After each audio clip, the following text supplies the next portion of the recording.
Hey YouTube, and welcome to this episode of the Gunman. In this video here, I'll be taking you guys through the paintwork on this Volvo V40 painted in raw copper metallic.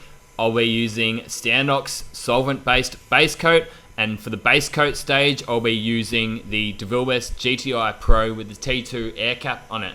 Clear coat stage, I'm going to be using the Duxone Plus 2K Clear, so that's an MS clear coat, and I'll be using the DeVilbiss GTI Pro Lite with the TE20 and a 1.3mm fluid tip on it. Some of you may have already noticed that this is some older footage. It's at the workshop I worked at about a year ago now. But I always documented just about every single half decent job I painted back in those days, just in case I would like to edit them up later on, and I never ever actually got the chance to edit 90% of them. At the moment I am having a little bit of time off over in Thailand before I start my new job over here, so it's given me the opportunity to go back through some of these older videos, some of my favorites I guess. This is a job that really did deserve to be edited, but yeah, just not getting the chance to do it until now. And I stumbled across it again when I was doing my top 10 spray guns, and I cleared this with the DeVilbiss GTI Pro Lite, and just the kind of finish that I got on this job overall, I was really impressed with it. I was just really happy with it. Just one of those ones that stood out, so I thought, you know what, I'll edit up the rest of that video. You may notice that it's my old GoPro, so the GoPro 3 with not quite the best video quality as my newer camera, but I do have some GoPro 4 footage, and I am setting that as my priority. But yeah, this video just stood out to me, and I just wanted to share it with you guys. So hope you guys do enjoy watching this movie. So sit back, relax, and I'll do my best to keep you interested the entire way. You may be thinking, oh, but you may have forgotten a lot of the technical stuff as far as what you've done on this job. Well, for starters, I actually put little notes down on all of those little jobs just to remind myself of some of the details. And also, a lot of the stuff, what you're doing when you're refinishing, like automotive refinishing, you just get that system down and you do it on every single job. Like, it's a job. It's not like one car to another is that much different. Okay, yeah, different colors and yeah, different shapes and different orange peels and little things that are different from job to job. Every job is different, but there's many things that are the same. So the prep work. This was a brand new panel. I did prime the outside of the panel. I personally preferred in this workshop to prime the panels outside in the workshop, and then would sand them down and then paint straight over that, rather than using what the Americans call sealer. I've worked at shops, and the booth is clean, the environment's clean, and it's not a contaminated environment. Whereas this workshop here, I had a bit of a silicon issue, and I know what it was. It was the guys in the detailing bay and the bosses. The bosses just loved their silicon-based tire cleaner, and they sprayed it all over the place. Well, they're like, oh, but we're only doing it outside. But the person that's doing those touch-ups on that car is coming down, and I'm painting at the same time. And then, you know, he's contaminating, man, my job gets filled with silicon. So if I get silicon in that sealer, which is what I was trying to get at before, and then I've got to bake it out, sand it out, and I'm in the booth in this point, and I've got to try and get as many jobs painted in a day. So it really just ended up being easier to prime the panels the previous day, sand them down if there's any silicon holes in them, but then you can fix them, put a little bit of 1K over it or something, and then yeah, there's less chance of getting silicon in your base coat. And if you do, it's a lot easier to fix. You can just let it dry out, put a dust coat on, let it dry out, put a couple of dust coats on, your silicon will be gone. Once you've got your base coat down, you're probably less chance again of getting silicon in your clear, although it can happen, it's less chance. Okay, so as far as the prep work went on this job, I'll give you guys a good run through all the prep work that I've done. Hopefully you guys will be able to follow and not get confused. Okay, so I'll start with the blends. So as you can see there, we're blending the driver's side guard, and I'm blending the passenger's side front door as well. So I'd clean the panel right down with a damp cloth, just water, and that would get rid of any water-based contaminants. I'd then dry it off and make sure there was no solvent-based contaminants. So if there was road grime or tar or something like that, well, then I would get a wax and grease remover or silicone remover bottle, clean that off, dry it back down. Then you've got a clean panel to start with. Now you're right to start doing your prep work. I then get a 600 grit disc on the 6-inch orbital sander. Make sure you get your soft pad or interface pad, put one of them on, buzz the entire panel down, obviously being careful on the areas where you're just doing clear coat that you're not cutting through, or else you'll have to go and put some base coat there. And then it won't be a blend anymore. Once it's all sanded down with the 600 grit, I'd then like to go over it with one of those 800 grit softback sanding sponges. Most of the guys that watch me will know exactly what they are. You can replace that with a piece of grey Scotch-Brite. Red Scotch-Brite is a little bit too coarse. And as far as that goes, there is different methods for doing your prep work. Like, I am confident that I know how to use an orbital sander well enough that I'm not going to go and cut through with a piece of 600 grit. Would I recommend a first year apprentice or a newbie to go and use 600 grit on a blend? Absolutely no. I would say there's a 99% chance that you're going to cut through because it's fairly coarse. So I'll probably just say, look, I'll give you a piece of 800 grit or even 1000 grit. If it was your first blend, I'd say 1000 grit and just be really careful with it. Your next question may be, well then why don't you just use the 800 or 1000 grit just to be more careful? Well, my answer to that is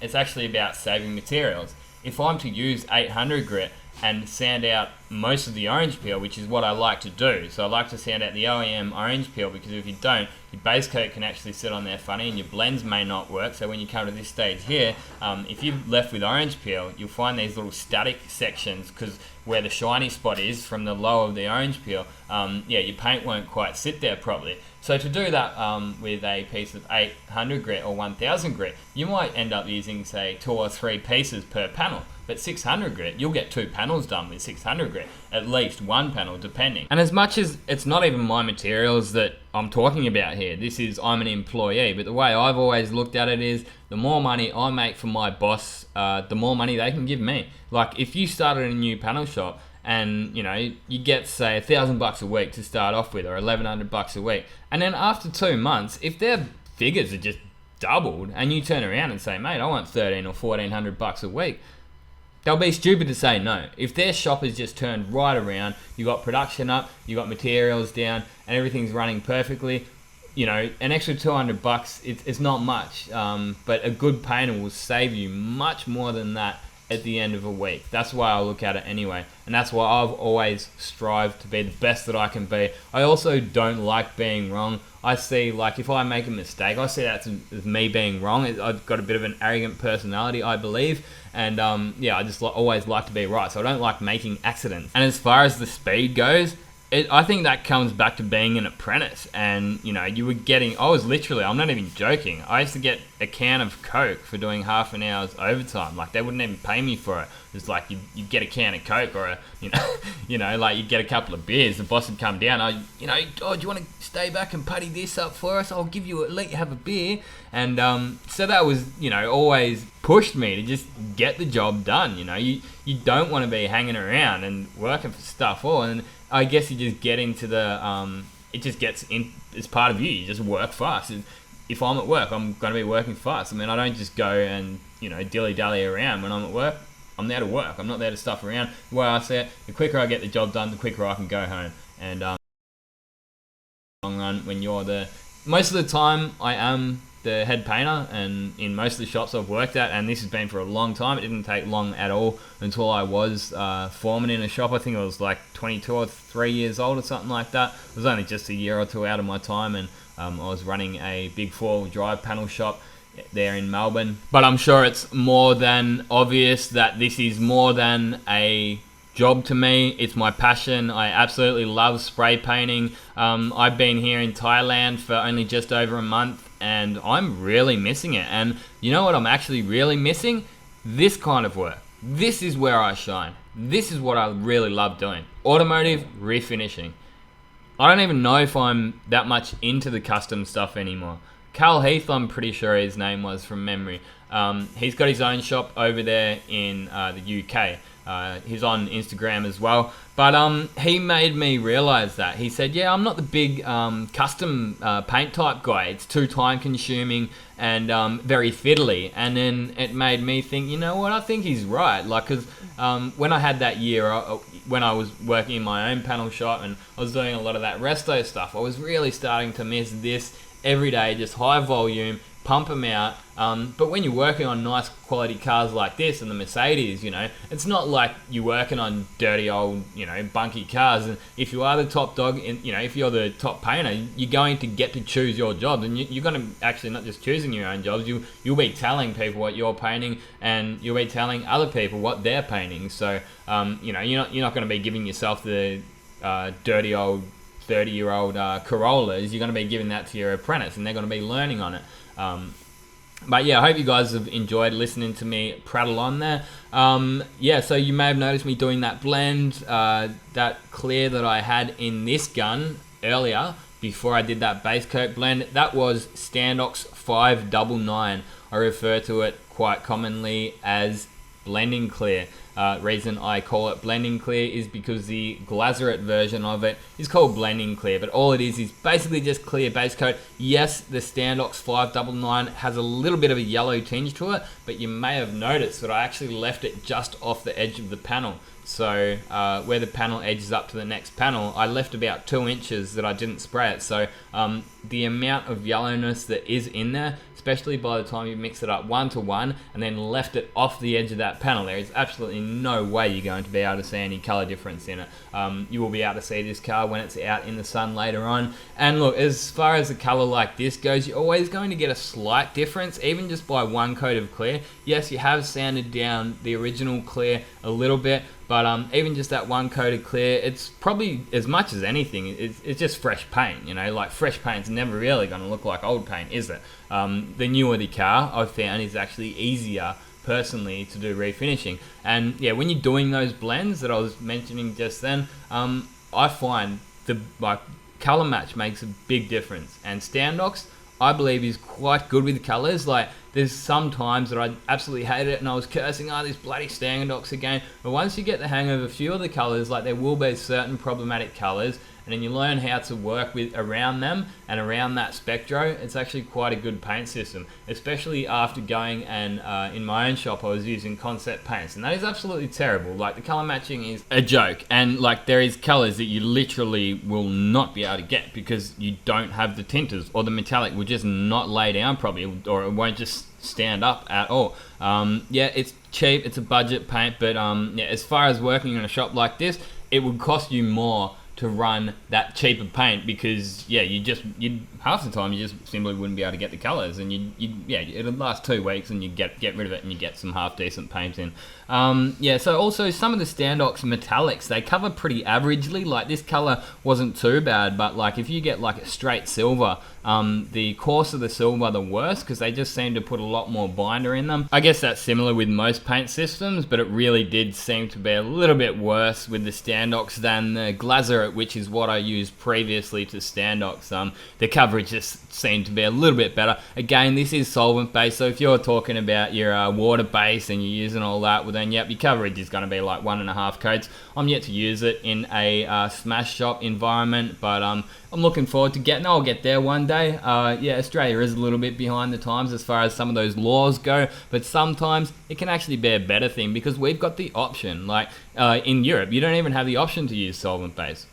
We can use water base if we want, but we don't have to. So I'd probably say we're better off than you guys. But anyway, that's all a matter of opinion. So yeah, there you go. Look at this gun and look at this coat of clear. So for MS Clear, it's amazing. It's easy to use. It gets a really good finish. 2 coats, bang bang, job done. Good old Duxone Plus Clear. Yep, it is a budget clear, but for a budget clear, it definitely gets 2 big thumbs up from the Gunman. I'm yet to hear any people giving it a real big bag out. Even some of the opposition, say Metalux, we used to have them guys come in, and one of the reps from there say, yeah, like that Duxone MS Clear is good clear.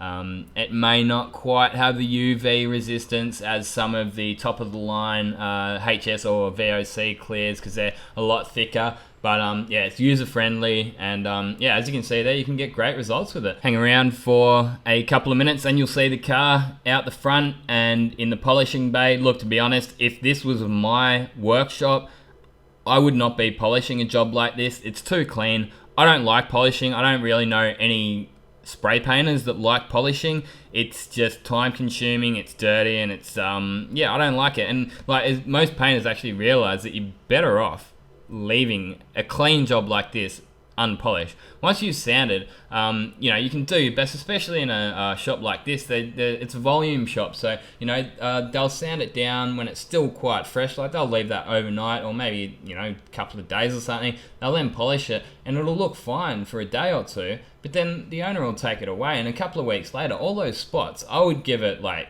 90% chance some of those spots will be coming back through now. So yeah, I mean, it looks $1 million now, but personally, I can live with a couple of spots of dust in my paintwork to know that it's an off-the-gun finish. And yeah, careful on Instagram, guys. Don't use the hashtag off-the-gun unless you have painted a car that doesn't get polished, okay? That's what off-the-gun means. I've had enough of this word just getting thrown around just for the sake of a fresh looking paint job. That's not off the gun. Anyway, that's the Gunman. Over for this video. Get out there and paint some shit.